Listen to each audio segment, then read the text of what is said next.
ഉത്സവവേളകളിൽ നാട്ടാനകളെ ഉപയോഗിക്കുന്നത് സംബന്ധിച്ച് ആനപ്രേമികളുടെ ചില സംഘടനകൾ ബഹുമാനപ്പെട്ട ഹൈക്കോടതിയെ സമീപിച്ചിരുന്നു. അതിൻ്റെ അടിസ്ഥാനത്തിൽ ബഹുമാനപ്പെട്ട കോടതി വനം വകുപ്പിലെ ചീഫ് വൈൽഡ് ലൈഫ് വാർഡനോട് എന്തൊക്കെ നടപടികളാണ് സ്വീകരിച്ചിട്ടുള്ളതെന്ന് കാണിച്ചുകൊണ്ടുള്ള ഒരു അഫിഡവിറ്റ് കോടതിയിൽ സമർപ്പിക്കണമെന്ന് നിർദ്ദേശിക്കുകയുണ്ടായി.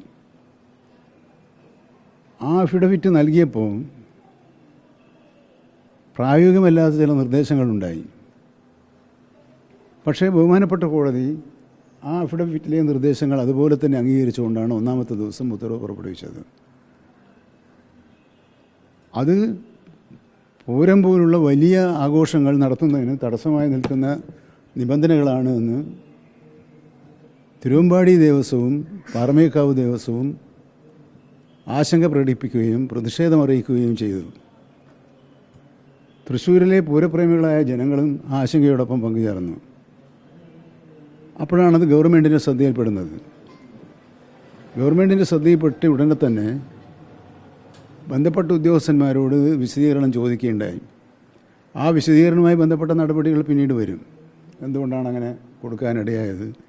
വേണ്ടത്ര ആലോചനയില്ലാതെ കൊടുക്കും. ഗവൺമെൻറ്റിൻ്റെ മുൻകൂട്ടിയുള്ള അനുമതിയോടുകൂടിയേ അഫിഡവിറ്റ് സമർപ്പിക്കാൻ പാടുള്ളൂ. പക്ഷേ അങ്ങനെ എടുക്കാതെ കൊടുത്തതിനുള്ള നിയമപരമായ നടപടികളുമായി അവർക്ക് നോട്ടീസ് കൊടുത്ത് മെമ്മോ അയച്ചു കഴിഞ്ഞിട്ടുണ്ട്, എല്ലാം ചെയ്തിട്ടുണ്ട്.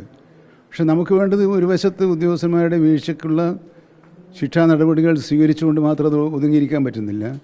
ഈ പ്രശ്നം എങ്ങനെ പരിഹരിക്കാൻ കഴിയുമെന്ന് ബഹുമാനപ്പെട്ട കോടതിയെ തന്നെ സമീപിക്കുകയും പ്രായോഗികമായ നിർദ്ദേശങ്ങൾ മുന്നോട്ട് വെച്ചുകൊണ്ടുള്ള പുതിയൊരു അഫിഡവിറ്റ് സമർപ്പിക്കുകയും ആ അഫിഡവിറ്റിൻ്റെ അടിസ്ഥാനത്തിൽ അത് കോടതി അംഗീകരിച്ച് ഉത്തരവാകുകയും ചെയ്തു. പക്ഷേ അവിടെ നടന്നത് ഈ പൂരത്തോടനുബന്ധിച്ചുള്ള പ്രശ്നങ്ങൾ ഗവൺമെൻറ്റിനെതിരെ ഒരു ആയുധമാക്കി രാഷ്ട്രീയ മുതലെടുപ്പ് നടത്താൻ കഴിയുമോ എന്നൊരു ശ്രമമാകുന്നുണ്ടായി.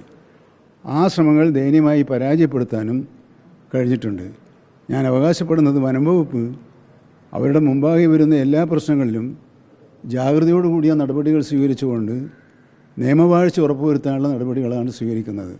അവിടെയും നിങ്ങളുടെ പിന്തുണ ആവശ്യമാണ്. കാരണം വനമേഖലയിൽ അസ്വസ്ഥതയുണ്ടാക്കി വനം വകുപ്പിനെതിരെ ജനങ്ങളെ തിരിച്ചുവിട്ട് രാഷ്ട്രീയ മുതലെടുപ്പുള്ള ശ്രമങ്ങൾ കഴിഞ്ഞ കുറേ നാളായി മലയോര മേഖലയിൽ നടന്നു വരികയാണ്.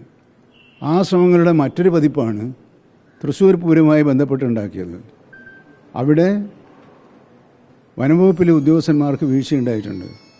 അതിൻ്റെ അടിസ്ഥാനത്തിൽ അഡീഷണൽ ചീഫ് സെക്രട്ടറി വനംവകുപ്പിലെ ചീഫ് വൈൽഡ് വാർഡനോട് വിശദീകരണം ആവശ്യപ്പെട്ടുകൊണ്ടുള്ള മെമ്മോ സമർപ്പിച്ചിട്ടുണ്ട്.